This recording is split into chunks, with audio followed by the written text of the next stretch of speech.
அல்லாஹ் இந்த ரமலானுடைய மாதத்தில் நமக்கு பரிசை கொடுக்கவில்லை. இந்த ரமலானுடைய மாதத்தையே பரிசாக கொடுத்திருக்கிறார். கண்ணியமானவர்களே, أضفيت على الحسن العبقى. السلام عليكم ورحمة الله وبركاته. الحمد لله رب العالمين، نحمده ونصلي على رسوله الكريم. أما بعد، فقد قال الله تعالى في القرآن العظيم والفرقان المجيد بعد أعوذ بالله من الشيطان الرجيم بفضل بسم الله الرحمن الرحيم إن الله غفور رحيم صدق الله العظيم. قال رسول الله صلى الله عليه وسلم من اعتقد عشرا في رمضان كان كحجتين عمرتين أو كما قال عليه الصلاة والسلام. இந்த விண்ணையும் மண்ணையும் படைத்து பரிபாலிக்கக்கூடிய அல்லாஹ்வுக்கு எல்லா புகழும். பொருளையும் கடல் இஸ்லாமின் நிழல் நம் பெருமானார் ரசூலே கரீம் நபி ஸல்லல்லாஹு அலைஹி வஸல்லம் அன்னவர்களின் மீதும் அன்னவர்களின் அடிச்சுவற்றை அப்படியே பின்பற்றி வாழ்ந்த உத்தம சத்திய சஹாபாக்கள், தாபிஈன்கள், தாபிஈன்கள், நாதாக்கள், சுஹதாக்கள், வலிமார்கள், முக்கியமாக அமர்ந்திருக்கக்கூடிய நம் அனைவர்களின் மீதும் அல்லாஹ்வின் அன்பும் அருளும் என்று நிலவட்டுமாக. ஆமீன். கண்ணியத்திற்குரியவர்களே, அல்லாஹ்வினுடைய ஆக பெரும் கிருபையினால் இந்த வருடத்தினுடைய ரமலான் மாதத்தை பாதி கடந்துவிட்டு அடுத்த பாதியை துவங்கி இருக்கின்றோம். அல்ஹம்துலில்லாஹ். இந்த ரமலான் மாதம் எல்லா மாதத்தையும் விட ஒரு சங்கைக்குரிய மாதம். இந்த ரமலான் மாதத்தினுடைய சிறப்பை பற்றி இந்த ரமலான் மாதத்தில் மாத்திரமல்ல, இந்த வருடம் முழுவதும் பேசினோம் என்று சொன்னால் பேசிக்கொண்டே போகலாம். அந்த அளவுக்கு ஏராளமான சிறப்புகளை படைத்தது இந்த ரமலானுடைய மாதம். ரசூலுல்லாஹி ஸல்லல்லாஹு அலைஹி வஸல்லம் அவர்கள் எந்த ஒரு மாதத்திற்கும் மூன்றாக பிரித்து அதற்கு ஒவ்வொன்றுக்கும் ஒவ்வொரு சிறப்பை சொல்லி ஒவ்வொரு துஆக்களை சொல்லி தரவில்லை.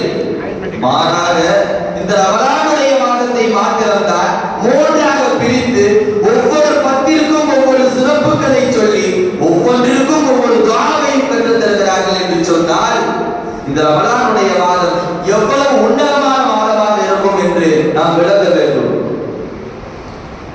கண்ணியத்திற்குரியவர்களே, இந்த ரமலானுடைய மாதத்தை நாம் பல வருடங்களாக கடந்து கொண்டுதான் வருகிறோம். ஆனால் இந்த ரமலானுடைய மாதத்தை நாம் விளங்குவது கிடையாது.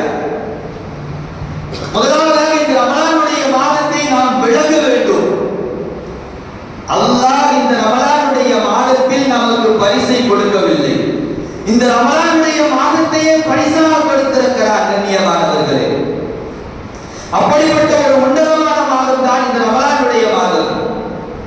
இந்த ரமலானுடைய மாதம் முழுக்க முழுக்க அல்லாஹ்வினுடைய பாசத்தாலும் நேசத்தாலும் இரக்க குணத்தாலும் அதனுடைய வெளிப்பாடு தான் இந்த ரமலானுடைய மாதம். கண்ணியமானவர்களே, அல்லாஹ்வினுடைய இரக்க குணத்தை பற்றி பார்ப்பதற்கு முன்னால் ஒரு தாயினுடைய இரக்க குணத்தை பார்க்கலாம். ரசூலுல்லாஹி ஸல்லல்லாஹு அலைஹி வஸல்லம் காலகட்டத்திலே ஒரு நபர் சக்கராத்துடைய நிலையிலே இருக்கிறார். அவருக்கு சஹாபாக்கள் எல்லாம் கலிமாவை சொல்லித் தருகிறார்கள். ஆனால் அவருடைய நாவில் கலிமா வரவில்லை. சஹாபாக்கள் எல்லாம் ரசூலுல்லாஹி ஸல்லல்லாஹு அலைஹி வஸல்லம் இடத்திலே வந்து, யா ரசூலல்லாஹ், இந்த நபர் சக்கராத்துடைய நிலையில் இருக்கிறார், இவருக்கு நாங்கள் கலிமாவை சொல்லித் தந்தோம், அவருடைய நாவில் கலிமா வரவில்லை யா ரசூலல்லாஹ் என்று சொல்லும்போது கண்மணி நாயகம் ஸல்லல்லாஹு அலைஹி வஸல்லம் அவர்கள் கேட்பார்கள், அந்த நபருக்கு பெற்றோர்கள் இருக்கிறார்களா என்று கேட்பார்கள். அதற்கு சஹாபாக்கள் எல்லாம் சொல்லுவார்கள், யா ரசூலல்லாஹ், அவருக்கு ஒரு வயதான தாய் இருக்கிறார்கள் யா ரசூலல்லாஹ் என்று சொல்லியவுடன் ரசூலுல்லாஹி ஸல்லல்லாஹு அலைஹி வஸல்லம் அவர்கள் அந்த தாயை என்னிடத்தில் அழைத்து வாருங்கள் என்று சொல்லுவார்கள். அந்த தாய் ரசூலுல்லாஹி ஸல்லல்லாஹு அலைஹி வஸல்லம் அவர்களிடம் வந்ததற்கு பிறகு ரசூலுல்லாஹி ஸல்லல்லாஹு அலைஹி வஸல்லம் அவர்கள் அந்த தாயிடத்தில் கேட்பார்கள், தாயே, உன்னுடைய மகன் நீ வாழும் காலத்தில் உன்னை சீராக சிறப்பாக எந்த வேதனையும் தராமல் உன்னை துன்புறுத்தாமல் நல்ல முறையில் பார்த்து கொண்டானா என்று கேட்கும் போது அந்த தாய் சொல்லிய பதில் என்ன தெரியுமா? இல்லை யா ரசூலல்லாஹ், இல்லை, என் மகன் நான் வாழும் காலம் முழுவதும் என்னை நோவினை செய்தான் யா ரசூலல்லாஹ், எனக்கு அவ்வளவு ஒரு கஷ்டத்தை கொடுத்தான் யா ரசூலல்லாஹ், என் வாழ்நாள் முழுவதும் இவனால் நான் வேதனைப்பட்டுக் கொண்டிருக்கிறேன் யா ரசூலல்லாஹ், என் மகனை எனக்கு பிடிக்காது, நான் அவனை வெறுக்கிறேன் யா ரசூலல்லாஹ் என்று அந்த தாய் தன் மகனை பற்றி சொல்லுவார். அதற்கு ரசூலுல்லாஹி ஸல்லல்லாஹு அலைஹி வஸல்லம் அவர்கள் சொல்லுவார்கள், தாயே, உன்னுடைய மகன் மரணப்படுக்கையிலே இருக்கிறார், உன்னுடைய மகனின் நாவில் கலிமா வர வேண்டும் என்று சொன்னால் நீ அவனை மன்னிக்க வேண்டும் என்று சொல்லியவுடன் அந்த தாய் அவ்வளவு வேதனைப்பட்டிருக்காங்க. அந்த தாய் அந்த வேதனையோட சொல்றாங்க, இல்லையா ரசூலுல்லாஹ், என் மகனை நான் மன்னிக்கவே மாட்டேன், அவன் மன்னிக்கிற மாதிரியே தான் தப்பு பண்ணல, நான் மன்னிக்கவே மாட்டேன் யா ரசூலுல்லாஹ் சொல்றாங்க. ரசூலுல்லாஹி ஸல்லல்லாஹு அலைஹி வஸல்லம் அவர்கள் சஹாபாக்களிடத்தில் சொன்னார்கள், இந்த இடத்தில் விறகுகளை குவித்து தீயை மூட்டுங்கள் என்று சொல்லுகிறார்கள். சஹாபாக்கள் எல்லாம் அந்த இடத்திலே நெருப்பை மூட்டுகிறார்கள். இப்போது அந்த நபரை இந்த நெருப்பில் வந்து போடுங்கள் என்று சொல்லுகிறார்கள். அந்த நபரை சஹாபாக்கள் எல்லாம் தூக்கி வரும்போதே இந்த தாய் துடிதுடித்துக் கொண்டு ரசூலுல்லாஹி ஸல்லல்லாஹு அலைஹி வஸல்லம் இடத்திலே ஓடோடி வருகிறார்கள்.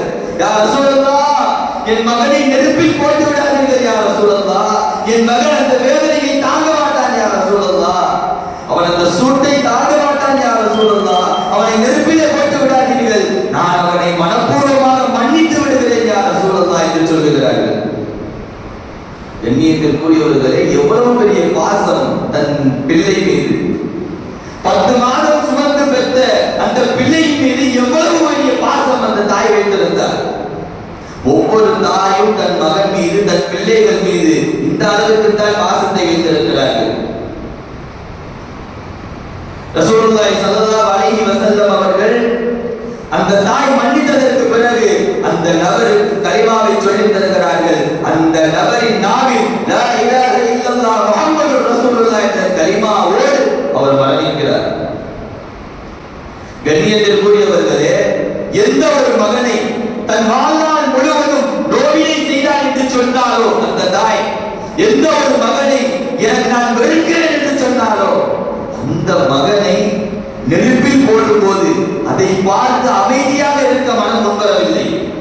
துணிவிழித்து போனது மனம். ஓடோடி வந்து ரசூலுல்லாஹி ஸல்லல்லாஹு அலைஹி வஸல்லம் கதறினார்களே தன் மகனுக்காக. ஒரு தாய் தன் மகன் மீது எந்த அளவிற்கு பாசம் வைத்திருக்கிறார்கள் என்று நாம் விளக்க வேண்டும். ஒரு தாயினுடைய பாசம் இந்த அளவிற்கு இருந்தது என்று சொன்னால், அல்லாஹ்வை சொல்லும் பொழுது சொல்லுவார்கள், அல்லாஹ் 70 தாயினுடைய இரக்க குணம் கொண்டவர் என்று சொல்லுவார்கள். அப்படி என்று சொன்னால் அல்லாஹ்வினுடைய இரக்க குணம் எந்த அளவிற்கு உச்சத்தை அடைந்திருக்கும் என்று நாம் யோசித்து பார்க்க வேண்டும். எந்த அளவிற்கு ஒரு உச்சத்தை கொண்டிருக்கும். நாளை மறுமை நாளில் நரகத்தில் கடைசியாக ஒரு மனிதன் அனுப்பப்படுவான். அவனுக்கு தான் ஆக கொடிய வேதனை, பயங்கரமான வேதனை. அந்த மனிதன் நரகத்தில் இருந்து அல்லாஹ்வை அழைப்பான், யா அல்லாஹ்வே, இரக்கம் உடையவர்களுக்கெல்லாம் இரக்கமுடையவனே, என்னை மன்னிப்பாயாக. அல்லாஹ் அந்த நபரிடத்தில் வந்து, உனக்கு என்னப்பா வேணும்? யா அல்லாஹ், நான் இந்த துன்யாவில் வாழும்போது அறியாமையில் தவறு செய்து விட்டேன் அல்லாஹ், நீ கஃபூர் ரஹீமாக இருக்கிறாய், இரக்கமுடையவர்களுக்கெல்லாம் இரக்கமுடையவனாக இருக்கிறாய் ரப்பே, என் மீது இரக்கம் காட்டுவாயாக, என்னை மன்னிப்பாயாக, எனக்கு சொர்க்கமெல்லாம் வேண்டாம் ரப்பே, இந்த வேதனையை கொஞ்சம் குறைத்து எனக்கு கொடு, அது போதும் என்று அந்த நபர் சொல்லியவுடன் அல்லாஹ்வினுடைய இரக்க குணத்தின் உச்சத்தின் காரணமாக அந்த உச்சகட்ட வேதனையில் வைத்திருந்த அந்த அடியாரை வேதனையை குறைந்து கொஞ்சம் கீழே இறக்கி வைக்கிறார். கொஞ்ச நேரத்திலே மறுபடியும் அல்லாஹ்வை அழைக்கிறார், யா அல்லாஹ்வே, காட்டுவாயாக. நீ கருணையாளர்களுக்கெல்லாம் கருணையாளராக இருக்கிறாய், என் மீது கருணை காட்டு ரப்பே. அல்லாஹ் அவரிடத்தில் வந்து கேட்கிறார், உனக்கு என்னப்பா வேணும்? யா அல்லாஹ், நான் துன்யாவில் அறியாமையில் தானே தவறு செய்தேன், என்னை மன்னித்து விடு ரப்பே. நீ கருணையாளர்களுக்கெல்லாம் கருணையாளனாக இருக்கிறாய் ரப்பே, என்னை மன்னித்து விடு ரப்பே.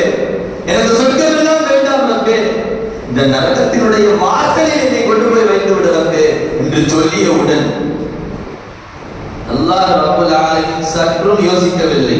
உடனடியாக அந்த அடியானை நரகத்திலிருந்து நரக வாசலில் வந்து வைத்து விடுகிறார். மறுபடியும் அந்த அடியான் அழைக்கிறார், யா அல்லாஹ்வே, இரக்கமுடையவர்களுக்கெல்லாம் இரக்கமுடையவனே, என்னை மன்னித்து விடு ரப்பே.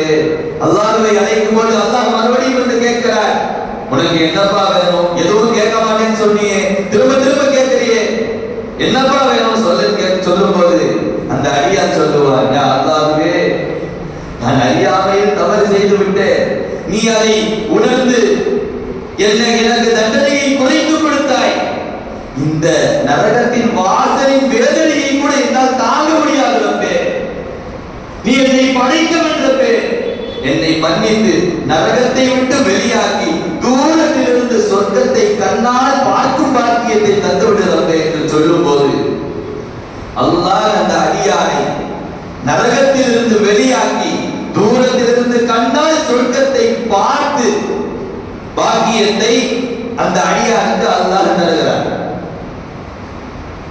இப்ப நரகத்தை விட்டு அவர் வெளியாயிட்டார், சொர்க்கத்தை பார்க்கிறார். இப்பவும் அல்லாஹ் அழைக்கிறார், யா அல்லாஹ்வே, என்னை மன்னித்து விடு ரப்பே, நான் நீ இரக்கமுடையவர்களுக்கெல்லாம் இரக்கமுடையவனாக இருக்கிறாய் ரப்பே, நீ கஃபூருர் ரஹீமாக இருக்கிறாய் ரப்பே, என்னை மன்னித்து விடு ரப்பே. நான் அறியாமையில் தவறு செய்து விட்டேன் ரப்பே, இந்த துன்யாவில் நான் அறியாமையில் தவறு செய்து விட்டேன் ரப்பே, என்னை மன்னித்து என்னை ஏற்றுக்கொள்வாயாக. அல்லாஹ் அந்த அடியானிடத்தில் மீண்டும் கேட்கிறார், உனக்கு என்னப்பா வேணும்? மனிதன் பேராசை பிடித்தவன் என்பதற்கு இது ஒன்று போதும். மறுபடியும் கேட்கிறான், அல்லாஹ் உனக்கு என்ன வேண்டும்? அந்த அடியான் சொல்லுகிறார், யா அல்லாஹ்வே, என் கண்ணுக்கு எட்டிய தூரம் சுவனம் தெரிகிறது, சுவனத்தை நான் கண்ணால் கண்டு கழிக்கக்கூடிய பாக்கியத்தை எனக்கு தந்துவிட்ட நீ என்னை அப்படியே கொஞ்சம் லேசாக கொண்டு போய் அந்த சுவனத்தில் வாசலில் வைத்து விடுறப்பே, அதுபோலும் ரப்பே, வேற எதுவும் கேட்க மாட்டேன் ரப்பே. அல்லாஹ்வினுடைய வல்லமையின் காரணமாக, அல்லாஹ் அடியான் மீது வைத்திருக்கக்கூடிய பாசத்தின் காரணமாக, அல்லாஹ்வினுடைய இரக்க குணத்தின் உச்சகட்டத்தின் காரணமாக அல்லாஹ் அந்த அடியானை சொர்க்கத்தின் வாசலில் கொண்டு போய் வைக்கிறார். வச்சு போன கொஞ்ச நேரத்திலே திரும்ப அல்லாஹ் அழைக்கிறார், யா அல்லாஹ்வே, மறுபடியும் உனக்கு என்னப்பா வேணும்? இவ்வளவு கொடுத்தே பத்தாயா? அந்த அடியான் சொல்லுவார், யா அல்லாஹ்வே, நான் இந்த துன்யாவில் வாழும்போது உன்னை வணங்கவில்லை, உன்னை அவமதித்தேன், உன்னை நினைவு கூறவில்லை, உன்னை மறந்து வாழ்ந்தேன், என்னுடைய அறியாமையில் அந்த தவறை செய்து விட்டேன் ரப்பே, என்னை நீ மன்னித்து விடு. என்னை நரகத்தின் உச்சகட்ட தண்டனையை கொடுத்து வைத்திருந்தாய், என் மீது இருக்கக்கூடிய பாசத்தின் காரணமாக, என் மீது இருக்கக்கூடிய இரக்கத்தின் காரணமாக என்னுடைய வேதனையை படிப்படியாக குறைத்து நரகத்தின் வாசலுக்கு கொண்டு வந்தாய், பிறகு சொர்க்கத்தை கண்ணால் கழிக்கக்கூடிய வாக்கியத்தை கொடுத்தாய், இப்போது சொர்க்கத்தினுடைய வாசல் வரை கொண்டு வந்து வைத்து விட்டாயே ரப்பே. அப்படியே லேசா கதவை திறந்தீங்கன்னா நான் உள்ள போய் சொர்க்கத்தை அனுபவிச்சுக்குவேன் ரப்பே அப்படின்னு கேட்கிறார். இந்த இடத்திலும் இந்த நேரத்திலும் அல்லாஹ் அந்த அடியானை பார்த்து சற்றும் யோசிக்கவில்லை, ஒரு துளி கூட யோசிக்கவில்லை. அடுத்த நிமிடம் அந்த கதவை திறக்கிறார். லேசா கதவு திறந்த உடனே அந்த அடியான் வேகமாக சொர்க்கத்துக்குள்ளே ஓடுகிறார், ஓடி சொர்க்கத்தையும் அனுபவிக்கிறார். அதை பார்த்து அல்லாஹ் சந்தோஷப்படுகிறார். இதுதான் ஒரு அல்லாஹ் அடியான் மீது வைத்திருக்கக்கூடிய பாசமும் நேசமும் இரக்க குணமும். ஒரு தாய் தன் மகன் மீது எந்த அளவுக்கு பாசம் வைத்திருந்தார் என்று சொன்னால் 70 தாயினுடைய இரக்க குணம் கொண்டவன் அல்லாஹ் ரப்பல் ஆலமீன். அப்படி என்று சொன்னால் அந்த அல்லாஹ் தன் அடியான் மீது எந்த அளவுக்கு பாசத்தையும் நேசத்தையும் வைத்திருப்பான் என்று இந்த ஒரு சம்பவத்தில் நாம் எல்லோருக்கும் தெரிந்துவிடும். கண்ணியத்திற்குரியவர்களே, இந்த ஒட்டுமொத்த இரக்க குணத்தின், அல்லாஹ்வினுடைய இந்த ஒட்டுமொத்த இரக்க குணத்தின் வெளிப்பாடுதான் இந்த ரமலானுடைய மாதம். இதை நாம் முதலாவதாக விளக்க வேண்டும். வருடம் வருடம் ரமலான் வருது, நோன்பு வைக்கிறோம், நோன்பு திறக்கிறோம், பெருநாள் சொல்கிறோம், இப்படி அல்ல. இது வந்து ரம்ஜான். அல்லாஹ் தஆலாவினுடைய இரக்க குணத்தின் வெளிப்பாடுதான் இந்த ஒட்டுமொத்த ரமலானுடைய மாதமும். அதை நாம் விளக்க வேண்டும். ஏனென்று சொன்னால் இந்த மாதத்திலும் அல்லாஹ் இப்படி ஒரு சிறப்பை தந்ததே கிடையாது. ரசூலுல்லாஹி ஸல்லல்லாஹு அலைஹி வஸல்லம் அவர்கள் முதல் பத்தை பிரித்து, இது அல்லாஹ்வுடைய ரஹ்மத்துடைய பத்து, இந்த ரஹ்மத்துடைய பத்தில் இந்த துஆவை ஓதி அல்லாஹ்வுடைய ரஹ்மத்தால் சூழ்ந்து கொள்ளுங்கள் என்று சொன்னார்கள். இரண்டாவது பத்து, அதாவது நாம் இருக்கக்கூடிய இந்த பத்து மகஃபிரத்துடைய பத்து. அல்லாஹ் நம்முடைய எல்லா பாவங்களையும் மன்னிப்பானாக. அல்லாஹ் நம்முடைய பாவங்களை மன்னிக்கக்கூடிய இந்த 10 நாட்கள் இந்த துஆவை ஓதி உங்கள் மன்னிப்பை பெற்றுக் கொள்ளுங்கள் என்று ரசூலுல்லாஹி ஸல்லல்லாஹு அலைஹி வஸல்லம் சொல்லியிருக்கிறார். மூன்றாவது பத்தை மட்டும் நாம் ஒரு சில கணக்கோடு சொல்லிவிடவே முடியாது. ஏனென்று சொன்னால் அப்படிப்பட்ட சிறப்புகளை வாய்ந்தது அந்த மூன்றாவது பத்து. வரிசையை சொல்லிக்கிட்டே போகலாம். அப்படிப்பட்ட ஏராளமான சிறப்புகளை கொண்டது. ரமலான் மாதமே சிறப்பானது. அந்த ரமலான் மாதத்திலும் ஆக சிறப்பானது கடைசி 10 நாட்கள். அந்த கடைசி 10 நாட்கள் ஏராளமான சிறப்புகள் நாம் பட்டியல் போட்டு சொல்லலாம். இரவுகளிலேயே சிறந்த இரவான லைலத்துல் கத்ருடைய இரவு அந்த 10 நாட்களில் தான் அல்லாஹ் வைத்திருக்கிறார். இந்த மாதம் முழுவதும் அல்லாஹ் கேட்கக்கூடிய பாக்கியத்தை கொடுத்திருக்கின்ற குர்ஆன் ஷரீஃப் முதலாக அல்லாஹ் இந்த பூமிக்கு இறக்கி வைத்த மாதம் இந்த ரமலானுடைய மாதம். அதுவும் இந்த இறுதி 10 நாட்களில் தான். இதை போன்ற ஏராளமான சிறப்புகளை கொண்டது ரமலான் மாதத்தினுடைய கடைசி 10 நாட்கள். அல்லாஹ் தஆலா கடைசி 10 நாட்களை முழுமையாக அடையக்கூடிய பாக்கியத்தை நம் அனைவருக்கும் தருவாராக. கண்ணியத்திற்குரியவர்களே, நாம் சிறிது நாட்களில் ரமலான் மாதத்தினுடைய கடைசி 10 நாட்களை அடைய இருக்கின்றோம் இன்ஷா அல்லாஹ். இந்த கடைசி 10 நாட்களில் ஏராளமான அமல்களை ரசூலுல்லாஹி ஸல்லல்லாஹு அலைஹி வஸல்லம் அவர்களுடைய உம்மத்தான நமக்கு சொல்லி தந்திருக்கிறார்கள். அதிலும் அந்த அமல்களுக்கெல்லாம் சிறந்த அமலான ரசூலுல்லாஹி ஸல்லல்லாஹு அலைஹி வஸல்லம் அவர்களால் கண்ணியப்படுத்தப்பட்ட அமலான இஹ்திகாஃப் என்னும் அமல் இந்த கடைசி 10 நாட்களில் வருகிறது. இஹ்திகாஃப் என்ற வார்த்தையின் பொருள் என்ன தெரியுமா? தங்குவது, சிறை வைப்பது, ஒரு விஷயத்தில் ஆழமாக ஊறி போவது போன்ற ஏராளமான அர்த்தங்களுக்கு உள்ளடக்கியதுதான் இந்த இஹ்திகாஃப். இந்த இஹ்திகாஃப் என்ற அமல் சாதாரணமான அமல் அல்ல.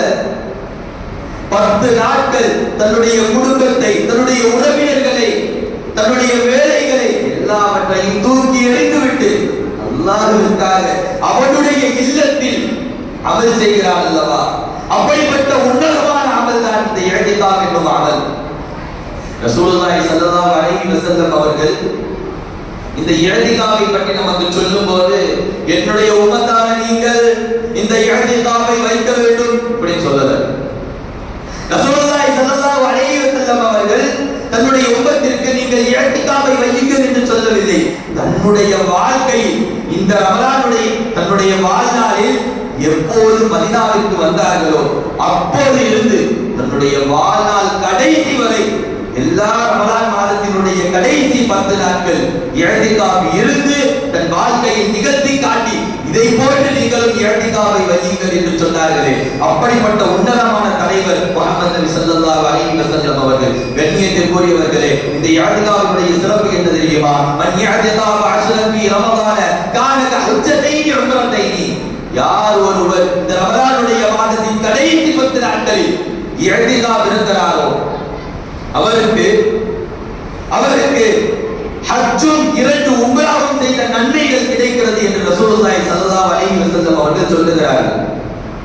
நாம் யோசித்து பார்க்க வேண்டும். இன்றைக்கு நாம் ஹஜ் உம்ரா செய்ய வேண்டும் என்று சொன்னால் பல லட்ச ஆனால் எந்த ஒரு செலவும் இல்லாமல் வெறும் 10 நாட்கள் அல்லாஹ்வுடைய பள்ளியில் இருப்பதன் காரணமாக அல்லாஹ் நமக்கு ஹஜ் உம்ராவுடைய நன்மையை தருகிறார் என்று சொன்னால் எவ்வளவு பெரிய உன்னதமான அமலாக இருக்கும் என்று நாம் யோசித்து பார்க்க வேண்டும். கண்ணியத்திற்குரியவர்களே, இந்த இஅ்திகாஃபை பற்றி பல ஹதீஸ்களில் பலவிதமான சிறப்புகளை பற்றி சொல்லுகிறார்கள். இன்னும் சொல்லுகிறார்கள், யார் ஒருவர் இந்த இஅ்திகாஃபை அல்லாஹ்வுடைய பொருத்தத்தை நாடி வைக்கிறாரோ அவருக்கும் நரகத்திற்கும் மத்தியில், கிழக்கிற்கும் மேற்கிற்கும் மத்தியில் உள்ள தூரத்தை விட அதிகமாக ஆகிவிடுகிறது என்று ரசூலுல்லாஹி ஸல்லல்லாஹு அலைஹி வஸல்லம் அவர்கள் சொல்லி காட்டுகிறார்கள். கண்ணியத்திற்குரியவர்களே, நாம் ரமலானுடைய மாதத்திலே இருக்கிறோம், அது மக்ரிபுடைய மாதத்திலே இருக்கிறோம். நாம் இந்த 10 முடியும் வரை அல்லாஹ்விடத்தில் அதிகமாக பாவ மன்னிப்புகள் கேட்க வேண்டும். இன்ஷா அல்லாஹ் வரக்கூடிய இறுதி பத்தில் நாம் நியத்து வைக்க வேண்டும். இன்ஷா அல்லாஹ் இஅ்திகாஃபை கட்டாயமாக இருக்க வேண்டும். அல்லாஹ்விற்காக 10 நாள் செலவு செய்வது பெரிய விஷயம் அல்ல. இந்த 10 நாள் அல்லாஹ்விடத்தில் செலவழிப்பதன் காரணமாக அல்லாஹ் நம்முடைய ஆயுள் காலம் முழுவதும் நமக்கு சிறப்பாகி வைப்பான். இன்ஷா அல்லாஹ் அல்லாஹ்வுடைய மாபெரும் கிருபையினால் கடைசி 10 நம்மை நெருங்கிக் கொண்டிருக்கிறது. அல்லாஹ் தஆலா அனைவருக்கும் இஅ்திகாஃப் இருக்கக்கூடிய பாக்கியத்தை தருவாராக என்று கூறிய உரைக்கு திரையிடுகிறேன். வாஹிர தஅவானா அல்ஹம்துலில்லாஹி ரப்பில் ஆலமீன். அஸ்ஸலாமு அலைக்கும் வரஹ்மத்துல்லாஹி வபரகாத்துஹு. حسن يا